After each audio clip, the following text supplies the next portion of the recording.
Olá pessoal, tudo bem?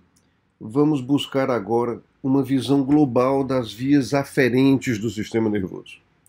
Relembrando dos conceitos básicos fundamentais, esse termo aferente designa uma via que se dirige a, que chega a determinada topografia, a determinada estrutura, a determinada região do sistema nervoso. Quando eu não designo especificamente que esta é uma via aferente em relação a determinada estrutura, eu subentendo que é o sistema nervoso central, de maneira ainda mais pronunciada o cérebro, segundo um critério hierárquico no sistema nervoso. Então, as vias aferentes do sistema nervoso são aquelas vias que chegam ao sistema nervoso central, ao encéfalo. Se elas são aferentes, ou seja, ascendentes, elas levam informações do ambiente, captadas pelos vários receptores do corpo, para serem interpretadas, captadas e interpretadas no sistema nervoso central. E tudo isso começa com os receptores externos, por exemplo, na pele, nos músculos, e que vai começar o seu trajeto em direção ao sistema nervoso central pelo sistema nervoso periférico, pelos nervos periféricos. E aqui a gente coloca o exemplo dos nervos do plexo braquial. Ora, os nervos espinhais são mistos, ao mesmo tempo sensitivos e motores. Então eles levam informação da sensibilidade captada pelos receptores externos do corpo, referentes à temperatura, dor, pressão, tato e tudo mais, levam esses impulsos do exterior até a medula espinhal. Aqui, focando mais na medula, nós vemos o trajeto do nervo espinhal, passando pela raiz dorsal do nervo espinhal e penetrando pelo corno dorsal, lembrando que a função sensitiva localizada na parte dorsal da medula. E é interessante notar que, diferentemente da função motora, em que os neurônios estão aqui no corno ventral, os neurônios sensitivos de primeira ordem estão no gânglio da raiz dorsal do nervo espinhal. Então, os corpos celulares dos neurônios estão nesse gânglio, ou seja, externamente à medula, ao contrário dos neurônios motores que estão no corno ventral. O impulso penetra pela raiz dorsal, corno dorsal ou posterior, e a partir daí seguirão superiormente, ascenderão ao cérebro, situando-se em vias em algum dos funículos de substância branca da medula, seja no funículo lateral, no funículo posterior, no funículo anterior. Ascenderão ao cérebro. E nessa organização em diversas vias, eu terei, por exemplo, o trato espinotalâmico anterior, que transmite impulsos referentes a pressão e tato grosseiro. Ele é um trato cruzado. Isso quer dizer o quê? Que a informação, quando penetra pelo corno dorsal, troca de lado e segue superiormente no lado contralateral. Esse cruzamento se dá, portanto, no momento em que a informação penetra na medula. Já o trato espinotalâmico lateral conduz impulsos referentes à temperatura e dor. Como o trato espinotalâmico anterior também é cruzado. A informação penetra pelo corno dorsal, troca de lado e ascende superiormente. Isso tem consequências clínicas importantíssimas, porque a lesão de um lado do corpo vai gerar consequências do outro. Sintoma contralateral. Já o fascículo cuneiforme e o fascículo grácil preenchem o funículo posterior da medula e transmitem impulsos de tato epicrítico, ou seja, tato discriminatório de 2 pontos, um tato preciso, propriocepção consciente, propriocepção, a capacidade de reconhecer a posição relativa das partes do corpo umas em relação às outras, sensibilidade vibratória e estereognosia, que é o conhecimento sobre o formato dos objetos. O fascículo cuneiforme é mais lateral e supre os membros superiores à metade superior do tronco. E o fascículo grácil mais medial supre os membros inferiores e a metade inferior do tronco. Neste ponto, na medula, são vias diretas, não cruzam assim que entram, não.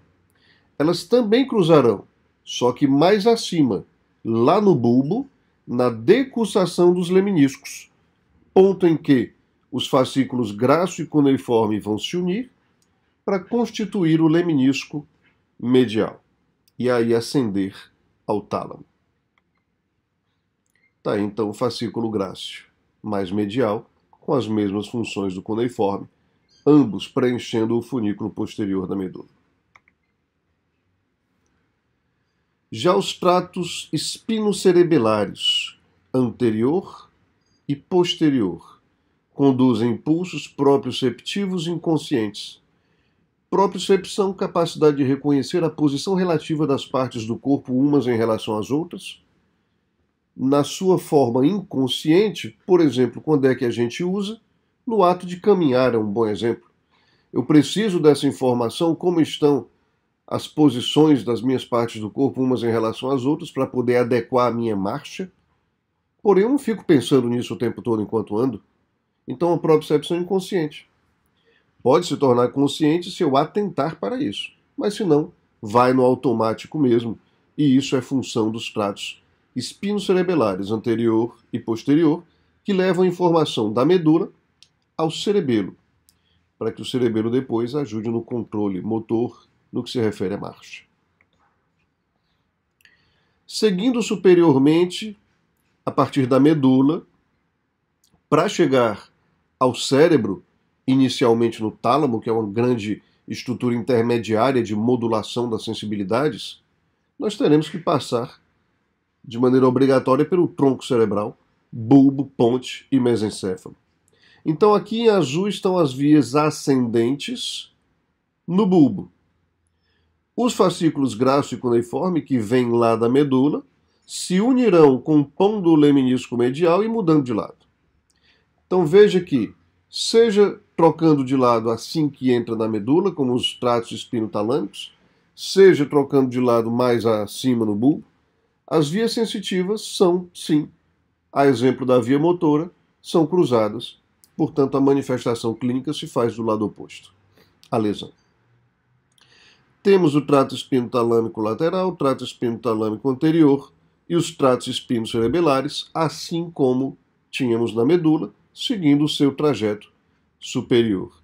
Veja aqui um esquema da estrutura interna do bulbo, onde você pode notar o leminisco medial, por exemplo, aqui uma via ascendente.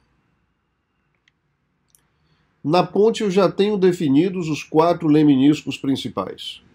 O leminisco medial, já conhecido, leminisco lateral, participante da via auditiva, leminisco trigeminal, o nome já fala por si, ele transmite impulsos sensitivos que foram captados originalmente pelo nervo trigêmeo, ou seja, a sensibilidade da face, dos dentes, da córnea, das meninges.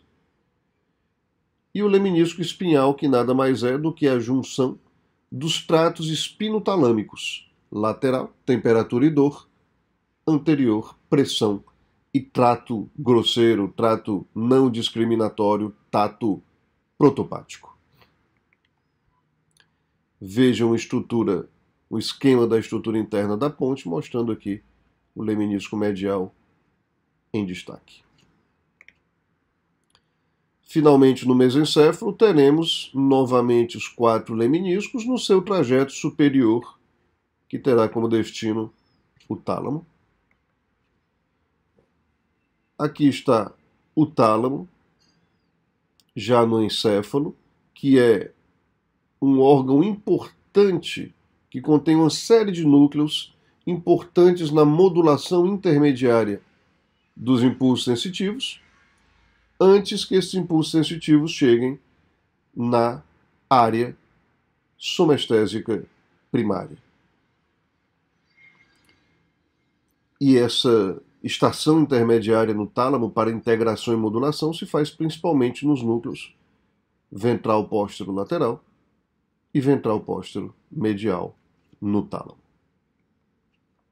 A partir daí, o impulso chega finalmente à área somestésica primária. O que é uma área primária? É uma área de projeção. Então, onde o impulso vai se projetar inicialmente para cumprir a etapa de sensação. Está aqui, área somestésica primária. Haverá uma área somestésica secundária, aqui no lóbulo parietal superior, que vai ser responsável justamente pela interpretação do que acontece na área somestésica primária. Então, essa é a via da somestesia. Para quem estudou de maneira fragmentada, a medula, o tronco, o córtex, não teve aqui nenhum conteúdo novo, mas uma visão de conjunto da via das sensibilidades até a área somestésica primária no córtex cerebral. Recordando um pouco a via visual, também importantíssima na nossa relação com o ambiente, também uma via aferente, só que agora mediada por um nervo craniano, nervo óptico, compondo parte aí das vias ópticas. O órgão que capta a sensação visual, o estímulo visual, é a retina. A partir da retina, o impulso segue pelo nervo óptico. Existe um cruzamento parcial de fibras no quiasma óptico. A partir do quiasma, as fibras seguem pelo trato óptico até o corpo geniculado lateral, e a partir daí, por radiações ópticas ou fibras genículo-calcarinas, até a área visual primária, nas bordas da fissura calcarina, no lobo occipital, no polo do lobo occipital. De modo que lesões em áreas específicas das vias visuais vão originar lesões de campo visual, deficiências de campo visual específicas, como já foi estudado na apresentação sobre nervos cranianos. Por exemplo, uma lesão do quiasma óptico vai lesar as fibras que cruzam, que são as fibras nasais de cada lado, perdendo o campo lateral de cada lado, déficit de campo esse conhecido como hemianopsia bitemporal. E aí cada lesão em uma região específica vai gerar um déficit de campo específico. E as informações vão chegar no fim no polo occipital, que é a área visual primária, posteriormente para serem interpretadas na área visual secundária, que também fica no lobo occipital. Áreas 17 e 18 de Brodmann, 17 área visual primária, 18 área visual secundária. Quando eu falo das vias auditivas, também importantes vias aferentes. O estímulo da audição, captado pela cóclea, que fica dentro da orelha interna, é captada por meio do nervo vestíbulo coclear.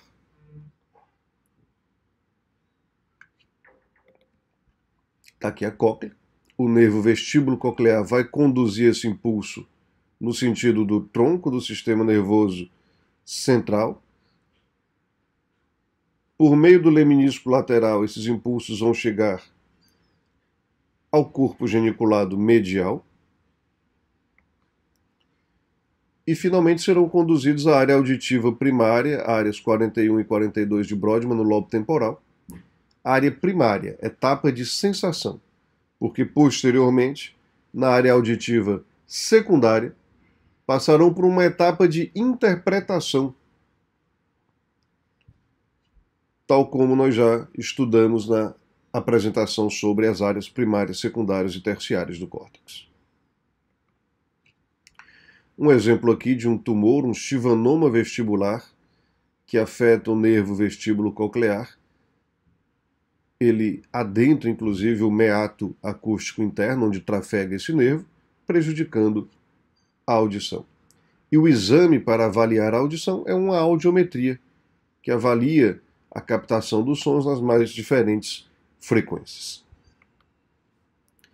Finalmente, a via olfatória, que é bem peculiar como via aferente, porque não faz estação intermediária nem no tronco, nem no tálamo, mas diretamente com o córtex. Vamos ver o que seria o nervo olfatório, entre aspas. Na verdade, é esse conjunto de pequenas terminações nervosas que está na mucosa nasal e que atravessa o assoalho da fossa anterior por meio da placa crivosa do osso etimoide.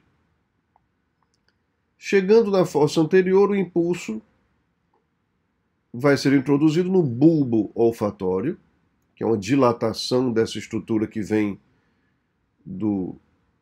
da estrutura nasal do trato olfatório, e seguirá posteriormente pelo trato olfatório.